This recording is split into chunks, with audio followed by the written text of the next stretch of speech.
Kontrolná otázka, začneme otázkou, z ktorého žalmu je citát, ktorého sa mám držať.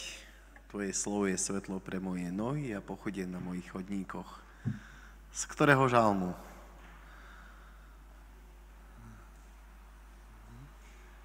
No?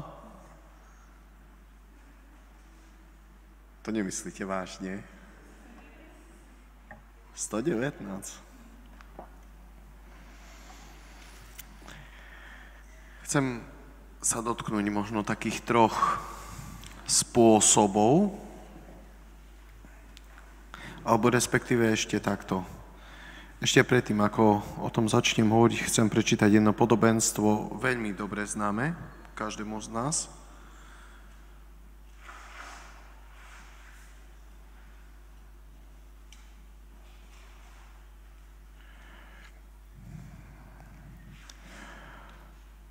Rozsievač vyšiel rozsievať. Ako sial, niektoré zrná padli na kraj cesty, prileteli vtáky a pozobali ich. Iné padli na skalnatú pôdu, kde nemali veľa zeme a hneď vzišli, lebo neboli hlboko v zemi. Ale keď vyšlo slnko, zahoreli a pretože nemali koreňa, uschli. Iné zasa padlo do trne, ale trnie rastlo s ním a udosilo ich. Iné zrná padli do dobrej zeme a priniesli úrodu. Jedno 100-násobnú, iné 60-násobnú a iné 30-násobnú. Kto má uši, nech počúva.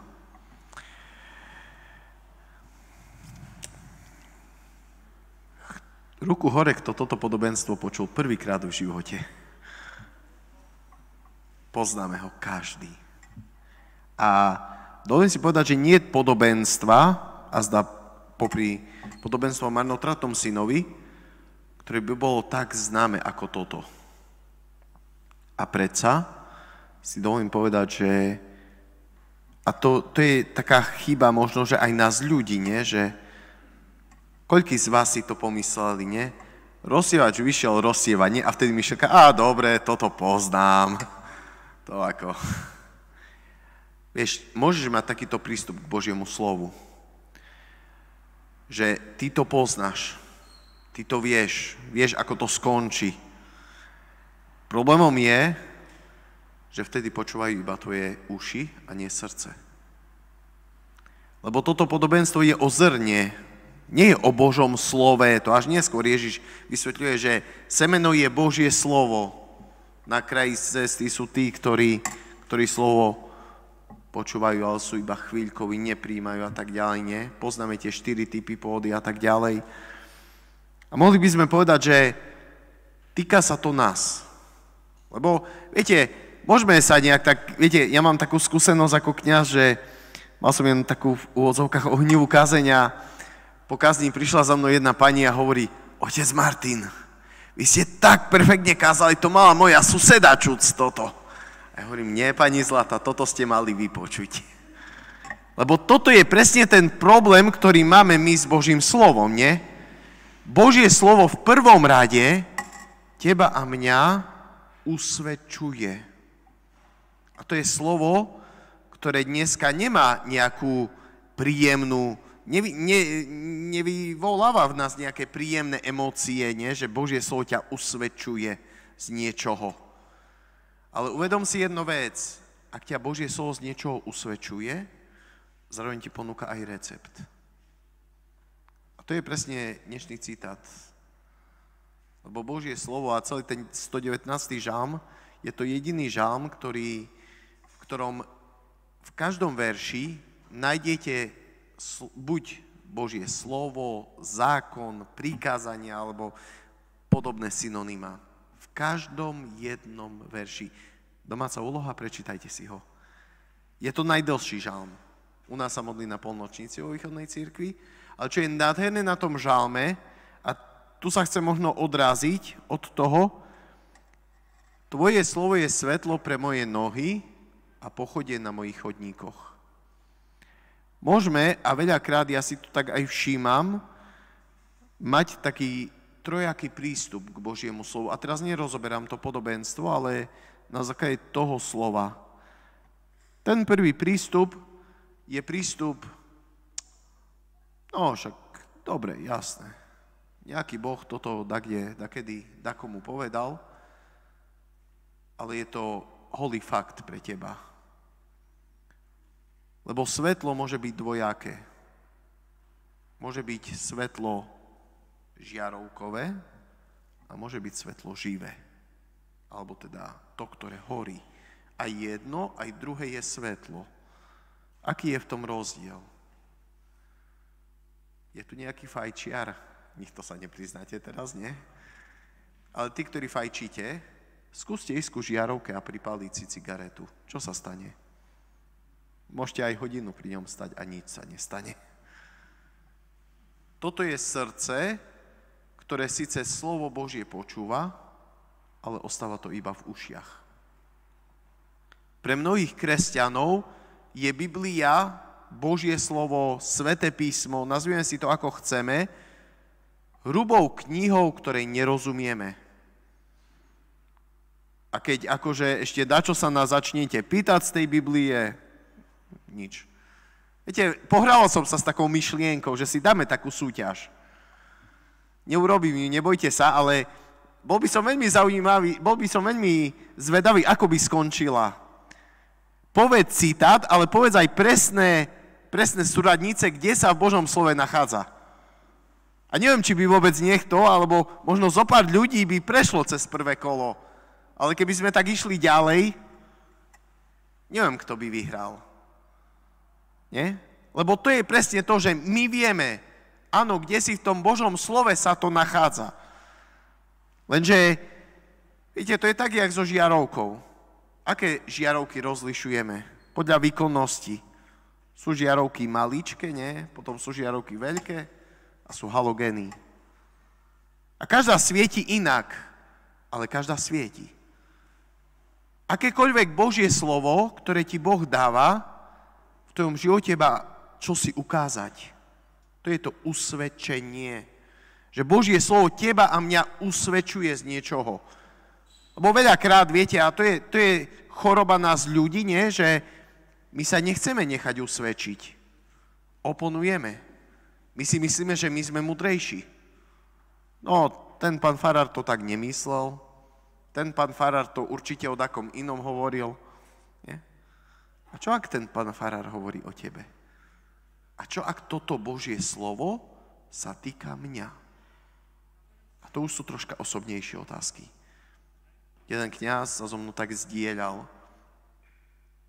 Jedna pani prišla za ním a mu hovorí po svätej liturgii, to bol náš grécko-katolícky, a mu tak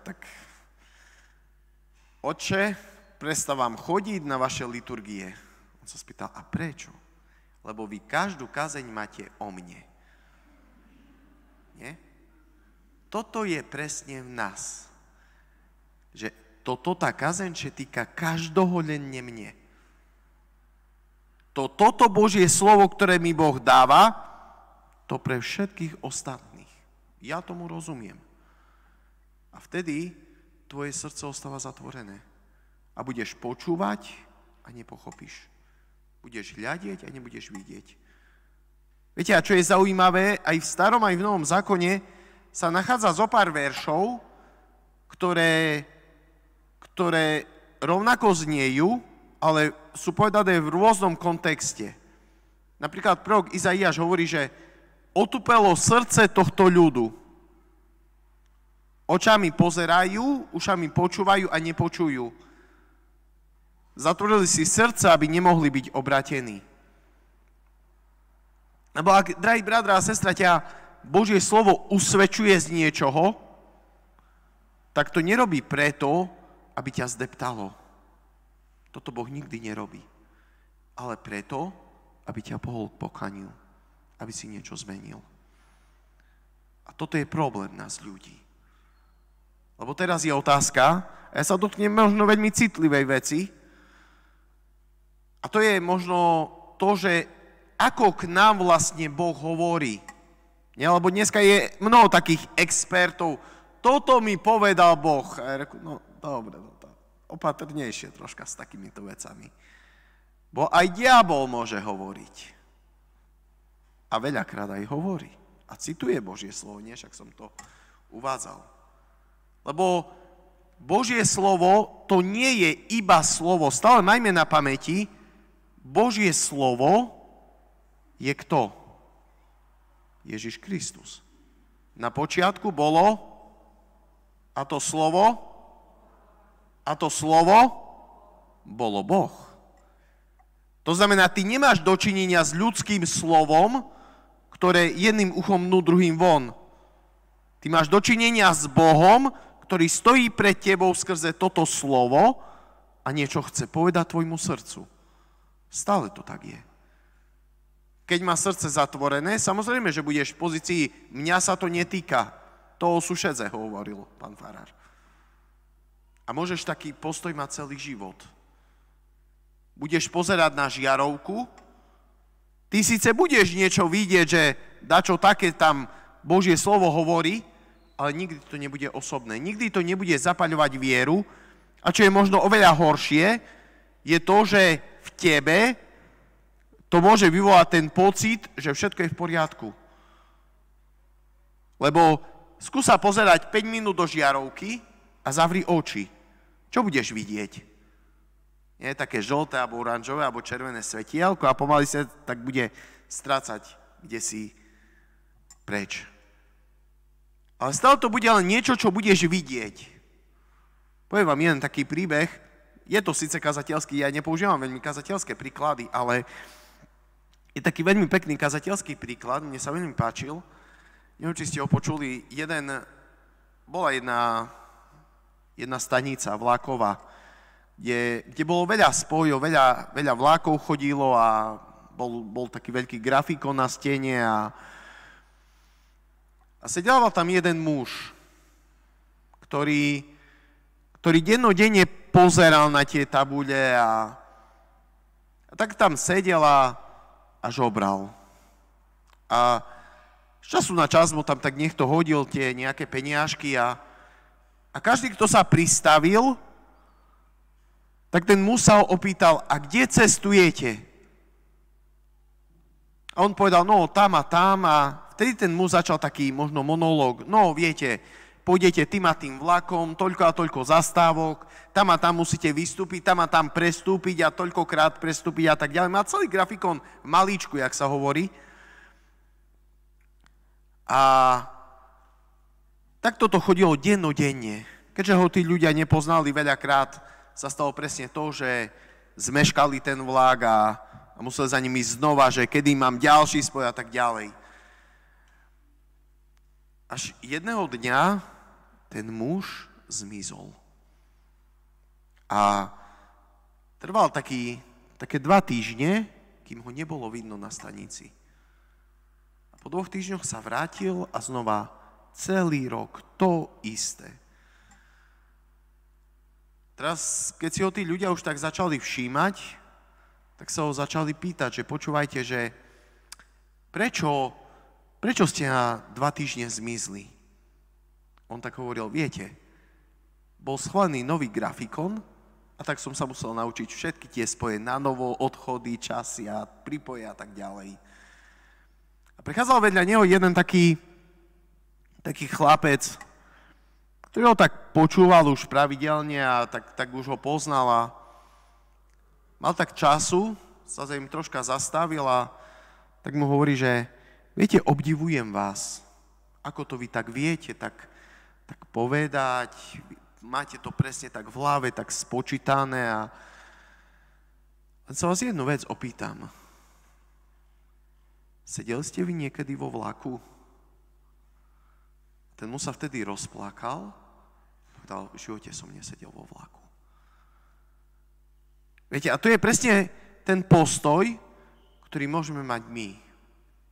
My budeme Božie slovo citovať naspamäť, budeme vedieť, kde presne sa to nachádza a nikdy nemusíš mať skúsenosť s Božím slovom. A budeš ako ten muž. Budeš vedieť všetko. A budeš mať 20-krát prečítanú Bibliu, a budeš vedieť zo rukava sypať verše a nebudeš mať skúsenosť. Lebo to je presne to, k čomu ťa pozýva Božie slovo. On ťa nepočúva k tomu, aby si ho počúval iba, ale aby si prinášal úrodu, nie? Rozsievač nerozsieval to semeno s tým, že dobre, však z toho aj tak nič. Nie? On rozsieval to slovo preto, aby prinieslo úrodu. Áno, je to možno provokatívna otázka. Položme si otázku, akú úrodu prináša počúvanie Božieho slova v našom živote. Akú úrodu? Čo sa dá z tvojho i môjho života prečítať? Veď môžeš dennodenne počúvať kázeň, nie? Viete, poviem možno niekedy jednu takú vec, také tajomstvo troška. Viete, pravidelne tí ľudia, ktorí tam prichádzajú na sviatosti Vianoce, Veľká noc, nie? Dvojročáci alebo 2-krát ročne a všetko je u nich v poriadku. Samozrejme, že žiadne iné hriechy nemajú, len to, že nechodia do cerkvy a to je všetko. Ja sa niekedy tak zvyknem takýchto ľudí zvlášť pýtať, že počúvajte, no a na čo vy vlastne chodíte do chrámu, do cerkvy, do kostola? A už vidím, že jak začínajú, že čo povedať, nie? Tak niektorí začnú s tým, že no chodím sa tam pomodliť, znáce, tak načerpám pokoj, tak dobre, že tam modlí. Rozumiete mi, keď aj sem tam zatiahnem po východňarsky, dúfam. Keď nerozumiete, nech to prihláste sa, skúsim to pretlmočiť do slovenčiny. Tak dobre sa tam pomodlím, tak fajne tam je, taký pokoj. No ja vtedy takému človeku položím otázku, dobre, fajn, nebudú kostoly, takže sa nebudete modliť? To nie. No, takže na to, aby ste sa pomodlili, vy v podstate nepotrebujete ísť do chrámu. Tí ľudia takí troška prekvapení a že no v podstate nie. A hovorím, no dobre, tak na čo ešte chodíte do chrámu v nedeľu a vo sviatky, dajme tomu. No a vtedy tá najčastejšia odpoveď je, nie? Chodím si vypočuť kázeň. Božie slovo, tak pán farár zná tak šumne kázac. Ono je to síce pekné, ale aký je rozdiel medzi tými, čo sledujú a medzi tými, čo ste tu? Čo sa týka počúvania Božieho slova, de facto žiadny. Ale, a tu je ten tretí dôvod, prečo chodíme do chrámu, čo v chráme sa deje na rozdiel od televíznej obrazovky alebo rádia? Sveté prijímanie. Počul som tu také šumy. Sveté prijímanie. Lebo môžeš dennodenne pozerať relácie o varení a stále budeš hladný. A tak to je aj s duchovným životom. A prečo to hovorím? Lebo v liturgii, či v západnej, či vo východnej, je to tak krásne, nie? Že je liturgia slova a liturgia obety.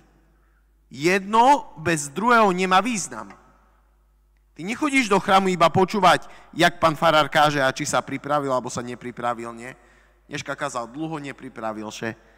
Dneška krátko, nemal čas še pripraviť. No, lebo tak to je, nie? Stále hodnotíme, že aký je kňaz, aké má kázne, čo hovorí, ako hovorí, komu hovorí, nie? A čo je možno najhoršie, stále sme múdrejší ako kňaz, lebo to tak mal povedať a tak. A my kňazi si to uvedomujeme, ale my si uvedomujeme ešte jeden podstatný prvok. To, čo si mnohí neuvedomujú, a to je to, že každý kňaz, nech je akýkoľvek silný, štihlý, tučný, vysoký, nízky, plešatý, vlasatý, stále koná in persona Christi. To znamená, to nie je kňaz, ktorý káže, to je Boh, ktorý hovorí. A už keď takto na to začneme pozerať, tak už nebudeme asi v pozícii, že pán farár to mal tak povedať a toto mal povedať a tak. Lebo to ľudia vedia. A my kňazi si to uvedomujeme. Ale chcem zdôrazniť oveľa dôležitejší aspekt a to je to, že tak ako je liturgia slova, je aj liturgia obety. A to slovo sa stáva telom na oltári a ty ho prijímaš. A už to nie je len slovo. Lebo viete, slovo si vypočujete, ale kým nezostupí do srdca, stále to bude iba slovo. A môžeš roky počúvať kázne a nebudeš mať vieru. Môžeš roky chodiť do chrámu, vypočuť si XY prednášok, a dneska to letí, nie? Ale nebudeš mať živú vieru. Nebudeš mať skúsenosť. Tak jak ten chlap na tej stanici. Ty budeš vedieť, ako, kde, čo, jak, dokonca budeš vedieť aj druhým poradiť. Boh hovorí toto, a Boh hovorí toto, a Boh hovorí toto. Ale keď sám nebudeš mať skúsenosť, na čo to je dobré? Čo ti to dá? To, že ťa budú ľudia chváliť možno, to, že ťa budú nosiť na rukách, jak pekne ty vieš hovoriť a neviem čo. Ale Boh nechce toto. Boh chce, aby si s ním mal skúsenosť. Boh chce, aby toto slovo sa v tebe stalo telom. A kedy sa to deje? No práve pri svetom prijímaní. A to je práve ten rozdiel medzi tým, keď to sleduješ v telke možno, počúvaš cez nejaký stream a keď si osobne prítomný. A dokonca ani tam nemusí byť veľký rozdiel, lebo môžeš byť dokonca osobne prítomný a nemusíš to slovo prijať. Máš slobodnú vôľu, nie? Tá slobodná vôľa spôsobuje to, či ty to slovo chceš alebo nechceš prijať. Len vec, že je to slovo, ktoré má moc zmeniť tvoj život. Lebo ľudské slovo nemá už dneska veľkú moc. Ľudia zabudajú. Zabudajú kázne, zabudajú na to, čo hovorí Boh, čo hovorí cirkev. Ľudia už zabudajú dneska. Ale na čo pamätáme? Existuje jeden taký hriech, ja ho pomenujem v cirkevnom slovančine. Zlopamiatie. Pamätáš si to, ako ti niekto ublížil, ako ťa zranil, čo ti vytýkal, nie? Manželka ešte aj po 20 rokoch manželstva vie manželovi vytnúť, no vtedy a vtedy tam a tam si mi toto povedal, nie? Lebo toto v nás ostáva.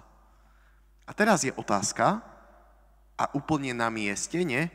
Že keď toto v nás ostáva, kde sa tratí Božie slovo? Prečo to tak funguje v našom živote?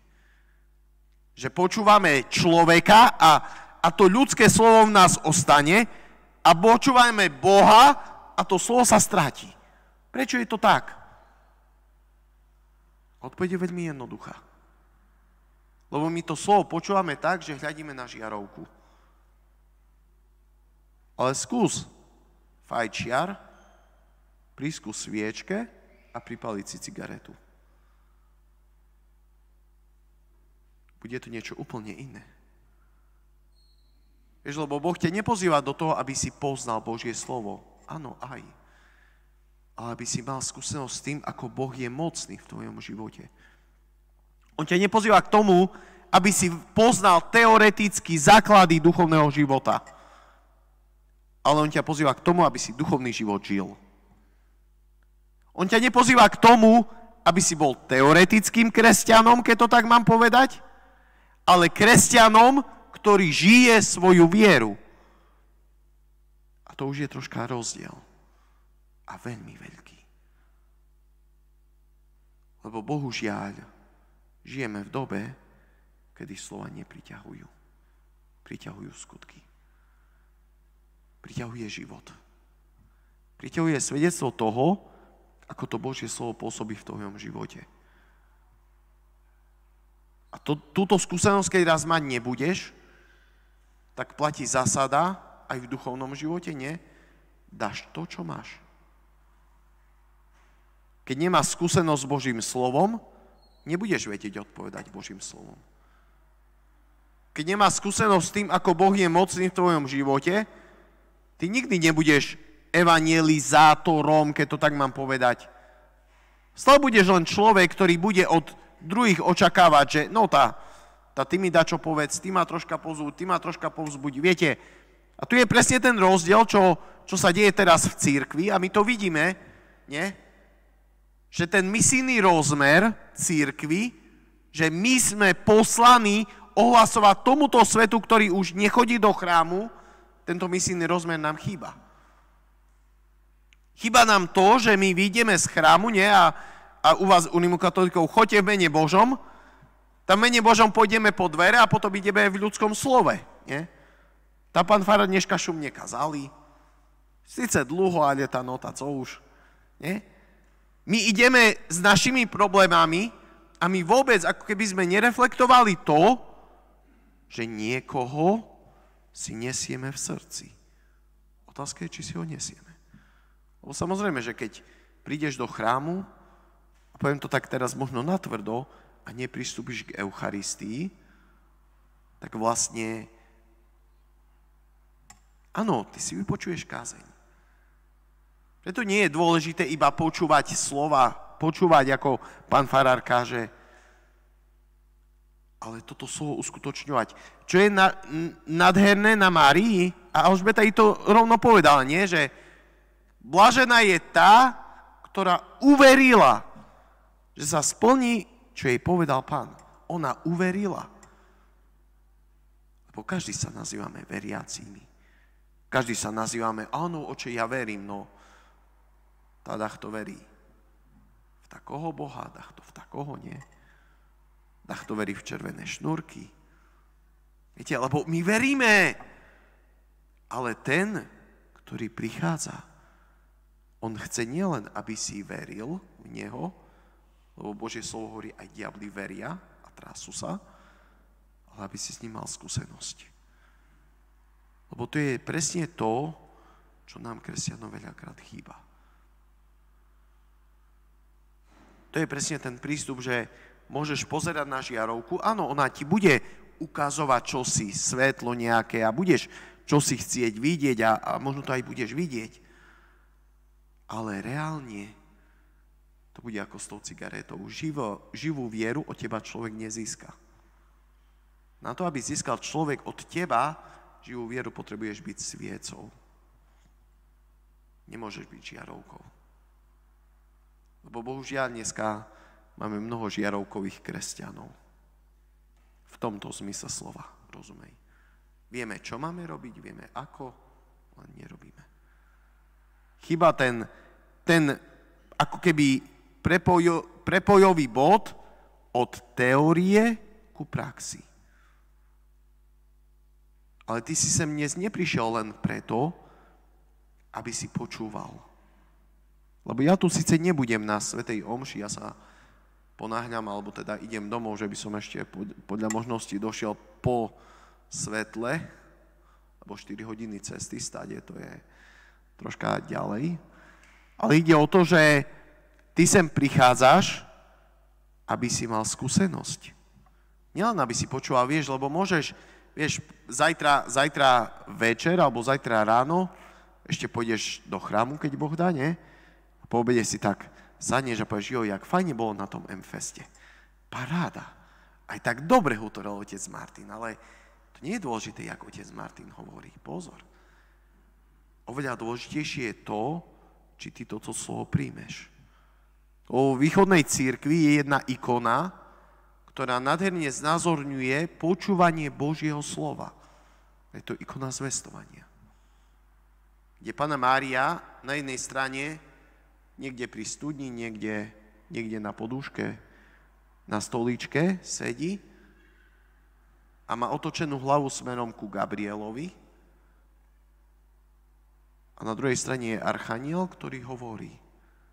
A duchovní otcovia hovoria jednu veľmi dôležitú vec. Panna Mária ako počala? Skrze ucho. Lebo toto Božie slovo počúvala a prijala vo svojom srdci. A Mária z Agredy to tak nádherne vysvetľuje, že vo chvíli, keď ona povedala áno na toto Božie slovo, v tej chvíli 3 kvapky krvi zostúpili do lona a začalo sa formovať telo Ježiša Krista. A to už je troška iný rozmer. počúvania Božieho slova. To už je troška iný rozmer, keď Ježiš povie, nie, keď za ním prídu tí jeho, že ten, kto počúva a zachováva ho. Nielen počúva. Lebo dneska žijeme vo svete, kde je pretlak slov. Viete, sú ľudia, ktorí teraz možno v tejto chvíli sú tak, kde možno na koncerte, dajme tomu, alebo ja neviem kde. Viete, ten pretlak slov v tomto svete je tak veľký, že možno už ani nevieš, čo si vybrať, alebo, čo je možno oveľa horšie, ako špongia iba mechanicky prijímaš. A to je to najhoršie, čo môže byť. To je to najhoršie, lebo ty môžeš počúvať a budeš počúvať aj Božie slovo, však budeš vedieť, áno, otec Martin mal prednášku o tom a toto hovoril, ty to budeš počúvať. Ale vieš, budeš jak špongia. Špongiu, keď ponoríš do vody, tak čo on nasaje? No vody. Skús ju ponoriť do kyseliny, čo nasaje? No kyselinu. A skús ju ponoriť do močovky, čo nasaje? Preto Božie slovo hovorí, dávajte pozor nie čo, ako počúvate. Aj čo. Aj čo, aj ako. Lebo čo počúvaš? Božie slovo. A teraz je otázka, ako ho poslúchaš? Lebo je rozdiel. A naschvál som použil to slovo poslúchaš. Lebo ty môžeš počúvať Božie slovo a môžeš ho poslúchať. Viete, aký je medzi tým rozdiel? Počúvať ušami, ale poslúchaš srdcom. A ty môžeš počúvať ušami dennodenne, ale nikdy toto slovo v tvojom živote sa nestane telom. Nikdy nedáš súhlas ako Mária. A pamätáte si, čím som končil prednášku do obedu? Prečo je Panna Mária a jej bolestné, nepoškvrnené srdce, lebo takto si Boh želal uctievať ju bolestné? Lebo ona vo svojej slobode povedala áno. A teraz je otázka, veríš, že Boh má pre teba slovo? Veríš, že jeho slovo je pre teba svetlom a pochodňou na tvojich chodníkoch? Keď ste videli nejaký film, tak kde v džungli alebo ja neviem kde. Viete, skúste ísť so sviečkou. Čo sa stane? Stačí troška väčší vietor a sfúkne ju. Ale čo sa stane s fakľou? Alebo pochodňou? Čo sa s ňou stane? Môže, neviem, čo prísť a bude horieť, nie? Preto Božie slovo je svetlom, ale aj pochodňou. Tvoje slovo je svetlo pre moje nohy, ale pochodie na chodníkoch. Lebo v dnešnej dobe my vidíme jednu vec. Ako žiť duchovný život? Ako byť skutočným kresťanom? Nielen nejakým, prepáčte za výraz, tuctovým. Ako byť horlivým človekom a brať vážne svoju vieru? Odpoveď je veľmi jednoduchá. Začni prijímať to, čo ti Boh dáva, ale nie do uši, nie do úst, ale do srdca. Lebo liturgiu slova a liturgiu obety spájajú dve veci. To prvou je Boh, ktorý sa ponúka aj v slove, aj v Eucharistii. A tou druhou je tvoje srdce. Môžeš Božie slovo počúvať a môžeš Eucharistiu prijať do srdca. Alebo iba vonkajšími zmyslami. To je do uši alebo ústami. A preto je najťažšia cesta človeka duchovného života, alebo v duchovnom živote, cesta stade, to znamená z toho, že počujem, viem, poznám, tu, že to zažívam, že to žijem. Lebo až vtedy sa z teba stane ten, ktorý o týchto veciach nielen bude hovoriť, ale sa aj bude deliť o túto skúsenosť. Lebo to budeš mať zažité. Preto dnes do obedu, keď som mal tú prednášku, a ďakujem inak aj Joškovi, myslím, že Joško sa volá nie ešte na kola, lebo viete, ja vám poviem jednu takú skúsenosť, za každým, keď som v Medžugorji, ja chodím tam často, ale za každým, pokiaľ sa dá, idem do Čenakola. Prečo? A za každým, viete, a už x-krát sa mi to stalo, že otec Martin, poďte. Poďte a dajte nám, lebo oni to presne tak robia, nie? Že oni sa podelia s tým, ako Boh konal a na konci všetci kňazi, ktorí ste tu, poďte a dajte tam požehnanie. Keď si bol v Medžugorji, vieš, o čom hovorím. Lebo oni majú presne tú skúsenosť, čo aj Jožko hovoril, že dovtedy, kým Boh skrze Svätého Ducha nevstúpil do jeho života, on bol človek, ktorý síce vedel, že jak to má byť, ale až vo chvíli, keď sa ho Boh dotkol, sa stalo presne to, že už prestal mať strach. Toto sa deje s tvojou dušou.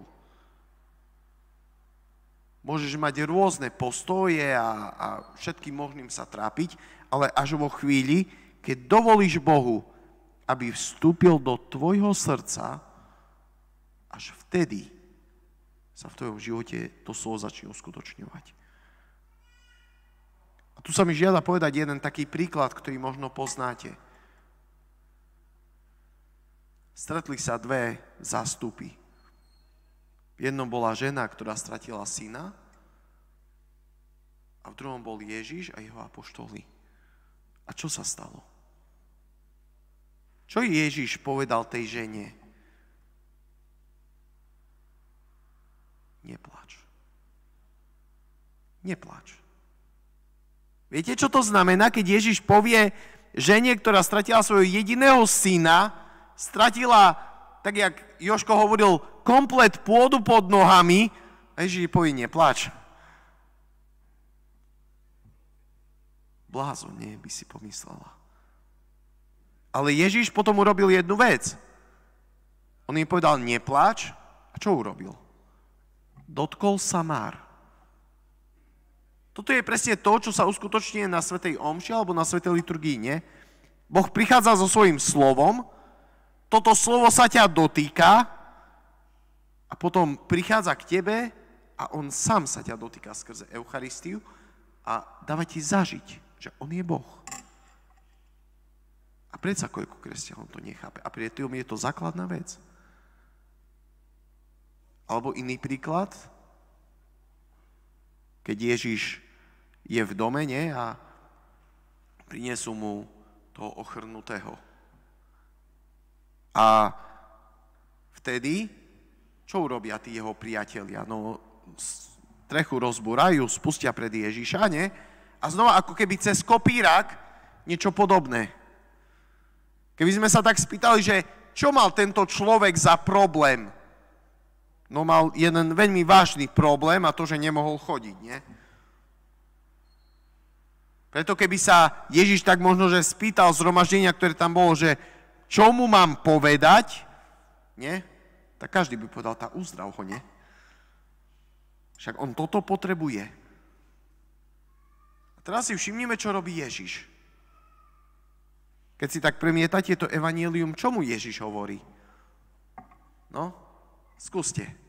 Čo mu Ježiš hovorí tomu ochrnutému, ktorý pred ním leží a nemôže sa pohnúť? Čo mu hovorí? Čo? Odpúšťajú sa ti hriechy. A teraz si človek pomyslí, nie, že Ježišu, ty tomu nerozumieš, či ako, na čo sa ty bavíš? Však ten človek potrebuje chodiť. Čo ty mu hovoríš dačo o odpustení hriechov? Čo ty ho tu akože kašli na jeho hriechy? Ty daj, aby chodil, nie? Ale čo mu Ježiš hovorí potom? Znova, ako keby cez kopírak, tá istá reakcia. Ale aby ste vedeli, že syn človeka má na zemi moc odpúšťať hriechy, hovorím ti, vstaň, vezmi si lôžko a choď. Čo robí Ježiš? Hovorí o jednej dôležitej veci. Že nie to, že by si chodil, je tvoj problém, ale hriech, ktorý je v tvojom srdci. Lebo keď som začal prednášku tým, že Božie slovo ťa usvedčuje, tak to robí s jedným jediným úmyslom. aby si konal pokanie. Aby si vstúpil možno, keď to tak môžem povedať, ty i ja do srdca, jak ten marnotratný syn pri tých sviniach, aby sme si uvedomili, že potrebujem sa vrátiť. Lebo toto je to jediné, čo ti bráni, neveď Boh ťa neprestal milovať, keď hrešíš.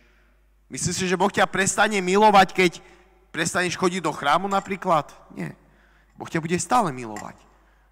Problémom sa stane to, ako ty jeho lásku prežívaš, alebo ako tá láska aktívne alebo pasívne pôsobí v tvojom živote.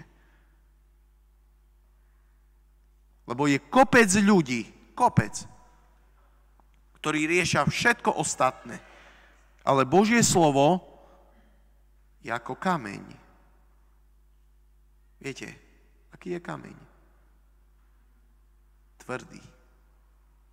Viete, a sú ľudia, nie? Pamätám si, nebudem o tom hovoriť, ale pamätám si, že jednoducho veľakrát nie to tak je, že dá ti niekto nejaký argument a ty stratíš reč proste, lebo vieš, že povedal pravdu. A vtedy máš dve možnosti len. Buď akože sa postavíš na zádne a budeš všelijak všemožne oponovať, nie?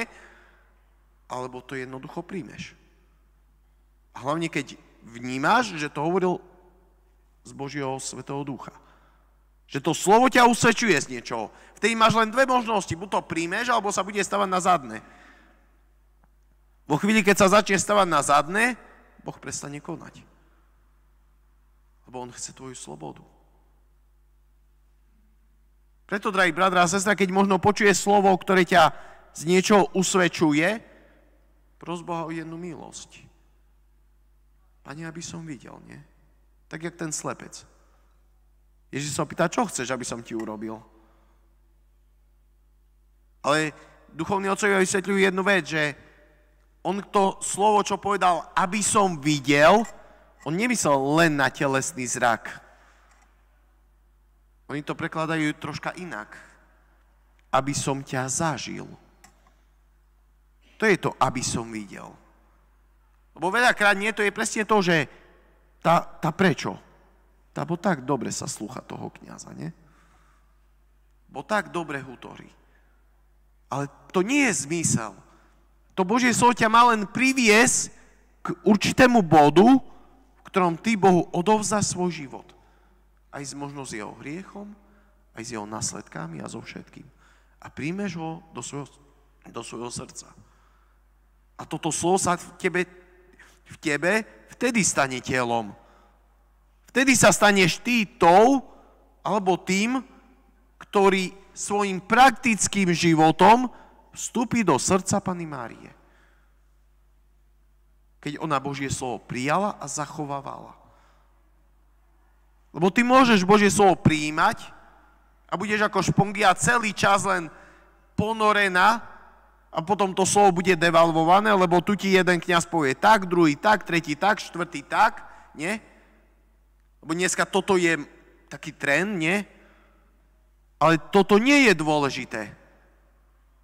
Dôležité je to, alebo ten, ktorý skrze akéhokoľvek kňaza prichádza na oltár.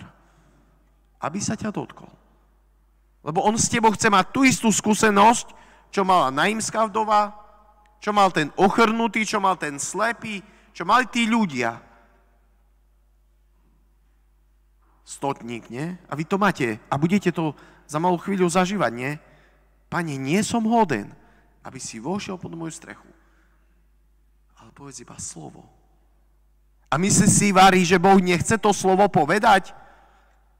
Myslíš si, že Boh je naozaj taký, že on nechce ťa svojím slovom uzdravovať? Alebo si myslíš, že Boh nerozumie tvojmu životu? Že Boh ťa nechápe? Že Bohu sú skryté všetko to, čo prežívaš? Nie. Boh to veľmi dobre vie. Ale chce jednu vec, ktorú môžeš urobiť iba ty. Každé slovo, tak jak hovorí prorok Izaiáš, nie, že nevráti sa ku mne, kým neurobi, na čo som ho poslal. A teda na čo ti Boh dáva Božie slovo? aby pohol tvoje srdce k väčšiemu pokaniu. Nič iné. Lebo ty v tom pokaní môžeš na začiatku svätej omše formálne vyznať: zrešil som myšlienkami, slovami, skutkami, ale budú to aj tvoje prázdne slova. Kým to nebudeš prežívať srdcom, bude to prázdne, bude to vonkajšie gesto, tak ako sväté prijímanie. A budeš formálnym kresťanom a budeš roky takto žiť si svoju vieru. Ale Boh nechce toto. Boh chce, aby si bol živým. Aby si to, čo robíš, a to je aj odkaz Panny Márie, robil srdcom. Aby si to nerobil iba vonkajškovo, navonok. A tak využite možno ten čas, ktorý tu bude, na to, aby ste sa pripravili na svätú omšu. Lebo v tej svätej omši, bez ohľadu na to, kto bude kázať, ako bude kázať a ako dlho bude trvať, v tej svätej omši prichádza Boh, aby sa dotkol tvojho srdca. Aby si zažil to, čo zažila tá vdova, keď Ježiš vzkriesil syna. Že Boh v tebe chce vzkriesiť to, čo v tebe už možno dávno odumrelo. Tak, jak Jožko hovoril, nad čím si možno aj ty sám vo svojom srdci zlomil palicu nad sebou. Toto Boh chce. Každá Eucharistia ťa chce uzdravovať. Každá Eucharistia ťa chce oslobodzovať. Každá Eucharistia ťa chce učiť, lebo to je Boh, slovo, ktorý prichádza, aby sa ti dal. A vtedy to už nebude len o tom, že ten pán farár dobre káže. A vtedy pre teba bude dôležitý ten baránok, ktorý prichádza, aby sňal tvoje i moje hriechy. A skúsi toto uvedomiť pri slavení dnešnej svätej omše, možno zajtrajšej. A pri každej svätej omši, na ktorú budeš prichádzať v budúcnosti. Nie tu, možno doma vo farnosti. Prečo? Lebo vtedy toto je tá pochodeň, ktorú v tebe Boh zapaľuje. Naplňa tvoje srdce svojou láskou, svojou prítomnosťou, aby si ako tá pochodeň horel. Aby ťa vetry tohto sveta nesfúkli, aby si nebol ako žiarovka, ktorá bude síce svietiť, ale bude to na figu, ale aby si horel a aby si ukazoval cestu ľuďom, ktorí už Boha prestali veriť, možno tvojim deťom, príbuzným, bratrancom, sesterniciam, vnúčatám, vnukom, tým, ktorí už nezajdú do chrámu, alebo keď to tak môžem povedať, tej susede, ktorá tam nebude, aby si sa ty stal tým rozlomeným chlebom, tou Eucharistiou. Lebo to poslanie, že choďte, a mne sa páči, nie, že jedna z možností je, že choďte a hlasajte evanjelium svojim životom. To je presne o tom. Lebo je pekné prísť, nabudiť sa, zažiť niečo, popočúvať, fajn, ale choď a žij. Choď a nenechávaj si to pre seba. To je presne tá skúsenosť emauských učeníkov. Lebo už končím, bo už je 3 hodiny a začnem sa korunku modliť. Ale to je presne nie tá skúsenosť tých emauských učeníkov. Ježiš išiel s nimi, on im vysvetľoval písma, oni nejak tak, že joj, dobre to ten pútnik hovorí, bo oni ho nespoznali, nie? On to dobre hovorí. Ale kedy sa to zmenilo? Keď ho spoznali pri lámaní chleba. A čo urobili vtedy? Oni vedeli veľmi dobre, že porušujú židovský zákon. Lebo Emauzy boli vzdialené toľko, koľko bolo dovolené prejsť v sobotu. A v ten deň bola sobota. Na druhý deň, nie, to bol utorok asi, či vlastne pondelok. Ale bol sviatok, lebo Židia slavili vtedy sviatky, nie? A na druhý deň išli 2 z nich do Emauzy. Oni vedeli, že prídeme do Emauzy a tam musíme ostať. Lebo takto nám to náš židovský zákon predpisuje. A čo urobili? Porušili všetko. Vrátili sa do Jeruzalema a ešte aj s apoštolmi hovorili, že ho spoznali pri lámaní chleba. Taký máš byť ty, kresťan, ktorý prichádza sem. Prichádza sem, aby sa ti vysvetľovalo Božie slovo, áno, aby si ho prijal, aby si sa inou cestou vrátil. Alebo aby si sa vrátil do svojho života a tam toto slovo uskutočňoval.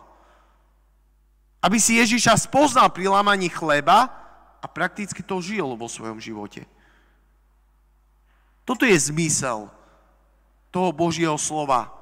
Lebo ako je Kristus prítomný v chráme v osobe kňaza, pod sviatostným spôsobom, teda Eucharistia, bohostánku, v osobe kňaza, v spoločenstve, kde sú dvaja alebo traja v mojom mene, tam som ja medzi nimi.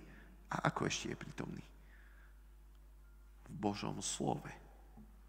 Vo východnej cirkvi, keď je malý vchod, sa nesí evanjeliár a vy, ktorí ste grékokatolíci, neviem, či tu nejaký je, a kňaz hovorí premúdrosť, stojme úctivo. To je tá Božia premúdrosť, tá múdrosť z knihy Prísloví, živá Božia múdrosť, ktorá prichádza. A ty má stať úctivo. Nielen úctivo navonok, ale v postoji srdca. Lebo vtedy prichádza Boh, aby sa ti dal vo svojom slove, aby to aj prakticky uskutočnil. Lebo my ľudia sme takí, že to je síce pekné, otec Martin, čo hovoríte, ale ja to niečo prakticky chcem mať. Preto Boh sa pre vás stane živým chlebom, ktorý tu pred vami sa rozlomí a dá ti účasť na tomto chlebe. Budeš dnes mať účasť, alebo budeš môcť, lepšie povedané, lebo neviem, či každý príjme Eucharistiu, budeš môcť mať účasť na tom slove, ktoré sa kvôli tebe i kvôli mne stalo telom. Toto je Eucharistia. A tak Božie slovo sa stáva pochodňou a ty môžeš ísť a zapaľovať. A nevyhoríš. Nebudeš mať problémy, že jak to mám povedať a čo mám povedať. Nebudeš mať ten problém. Lebo Božie slovo hovorí, to už nie vy, ale Duch Svätý vám bude daný a v tú chvíľu budete vedieť, čo máte povedať. A toto je to, čo Boh chce v tebe uskutočniť dnes, zajtra, pozajtra, každý deň, keď budeš na svätej omši, keď budeš počúvať Božie slovo. A možno tak chcem poprosiť aj tých, teraz vás sa obraciam na tých, ktorí sledujú skrze stream, skúste si dnes nájsť čas a ísť do chrámu, aby ste prijali Eucharistiu. Nebuďme iba poslucháčmi, ale buďme tí, ktorí toto slovo príjmú a uskutočnia vo svojom živote. Prajem vám požehnaný deň, požehnaný večer. Ja za chvíľku odchádzam, teda pred okolo 4:00. Som rád, že som tu mohol byť a prajem vám, aby možno aj to, čo zaznelo, čo Boh skrze mňa chcel povedať, aby sa to stalo slovom vo vašom živote. Aby to neboli iba prázdne slova, lebo to Boh ti chcel povedať, a aby si to aj prakticky uskutočňoval vo svojom živote. A nebojte sa, nebudem vás skúšať, že aké bude dneska evanjelium, o čom bude pán farár kázať a tak ďalej. Nie. Lebo tá skúška, ktorá tebe a mne sa predstaví, bude to, keď stade to odídeš, keď príde okamih, kedy budeš mať svedčať o tom, čo si tu zažil, dostal, čomu si bol povzbudený a tak ďalej. Toto bude tá skúška. A Boh ti dá tú milosť, aby si svedčal. Ak ty na toto slovo povieš amen. Lebo to amen znamená, nech sa tak stane. Nech toto, čo mi tu zaznelo, nech toto, čo som počul, nech sa stane skutkom a pravdou v mojom živote a nech táto pravda mení môj život. Toto ti prajem, drahý brat a sestra. Aby toto slovo, ktoré ti Boh dáva, sa v tebe stalo telom. Aby si zažil to, že Boh nie je iba Bohom teoretickým, ale praktickým, ktorý o pár chvíľ tu na tomto oltári za teba položí svoj život a povie ti, ak chceš mať účasť na tomto slove, príjmi ma do svojho srdca. hľa baránok Boží, ktorý sníma hriechy sveta. Keď budeš na ňo pozerať, keď to bude možno okamih, možno dlhšie, neviem, skúsi uvedomiť, že to je presne ten baránok, ktorému stačí povedať slovo, aj tvoja duša ozdravie, aj tvoje spomienky sa urovnajú, aj tvoje srdce bude uzdravené. Jemu to stačí. A na to, aby sa to stalo, potrebuje tvoju spoluprácu. A tak otvor svoje srdce pre toho, ktorý bude prichádzať o pár chvíľ, zase nie hneď, ale ktorý príde dnes vo svätej omši. Sláva Isusu Christu.